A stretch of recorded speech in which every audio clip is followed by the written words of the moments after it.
taken the tests, you've debated with your friends, you've gone down the internet rabbit hole, but you still can't figure it out. Which can be so frustrating when you know you're missing out on the life-changing benefits. Things like improving your communication, or understanding your loved ones better, or preventing the awfulness that is burnout. As a certified Enneagram coach who's taught people all over the world, I've discovered a tried and true method for finding your type. And it all boils down to these 4 simple steps. It's best explained by the unusual way this guy solved a massive problem. And, by the way, no big deal, it also earned him a Nobel Peace Prize. Muhammad Yunus was horrified by what he saw in Bangladesh. Families were hungry and unhoused. He looked at this heartbreaking cycle of poverty, and he did the most important thing that you can do for yourself. He asked why. Why are so many people unable to make their lives better? By looking at the root cause of that poverty, he realized that these people had zero access to financial resources. So he made Grameen Bank. Through the bank's philosophy and microloans, it helped impoverished people start and expand their small businesses. To find your Enneagram type, you need to approach it the same way. For example, say your mother-in-law is coming for a visit. You obsessively clean your home and plan a delicious dinner. You could look at this behavior and think, well, I must be a type 2 because I'm doing nurturing things. Or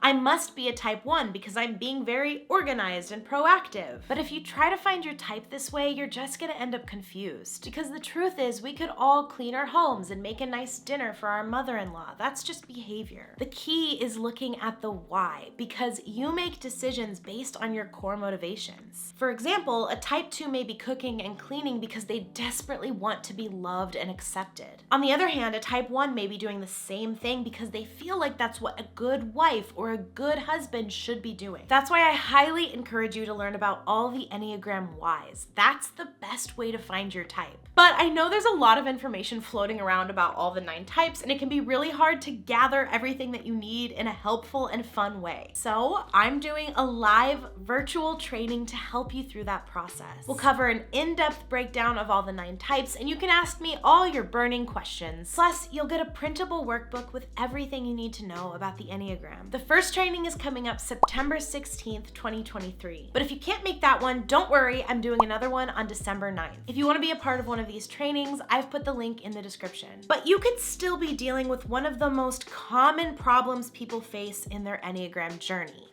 being torn between 2 types. The answer to this can be found in the second step. The truth is, we all have an emotional imbalance, whether that be anxiety, anger, or shame. But your Enneagram type leans more towards one imbalance than the other, and you've actually created life strategies to help you compensate for that imbalance. This process is called the Centers of Intelligence Triad, which I've actually talked about more in depth in this video. For example, type 5s struggle with anxiety. If they get fired from a job, they dive headfirst into research about how they can prevent that from ever happening again. Their strategy is looking for security through lots and lots and lots of thinking. But look at a type 8. When they get fired, they react in a fast, intense way. Their strategy is to use anger to get justice. If you can pinpoint your imbalance, you can automatically discount the types that don't have that. Which brings us to step number 3, a step I'm naming after my favorite movie. It's the story of 2 identical twins who grow up completely unaware of each other's existence. But then, by some crazy chance, they find each other at summer camp. That's when they switch places to try to get their parents back together. It's my favorite trope, mistaken identities. But it never lasts because there's always signs that the person isn't who they say they are. The brilliance of this is sometimes you have to figure out who you're not in order to find who you truly are. Let's look at one of the most common mistypings within the Enneagram. Both types focus on helping other people. They're seen as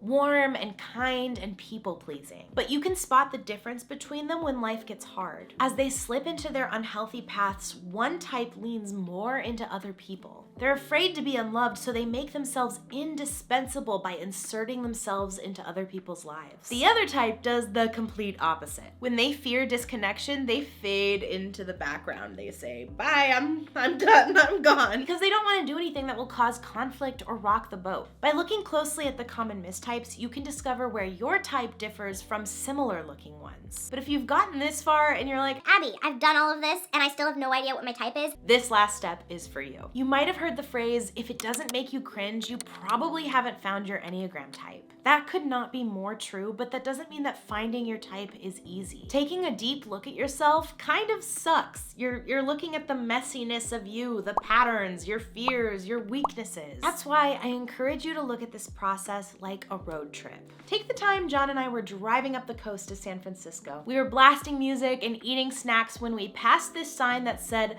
"Elephant seals next exit." So we pulled off the exit only to see the biggest, weirdest, strangest creatures I have ever seen in my entire life. And we never would have discovered them if we hadn't followed the spirit of the road trip. If you take one thing from this video, it's that it's not about finding your type and then categorizing yourself into a neat little box. The value of it is in the discovery, because you're taking a good look at yourself in order to break out of the box that you're already in. But if you still have questions about stress paths and wings and all of those things, I've created a deep dive video explaining everything you need to know about the Enneagram, and you can watch that right here.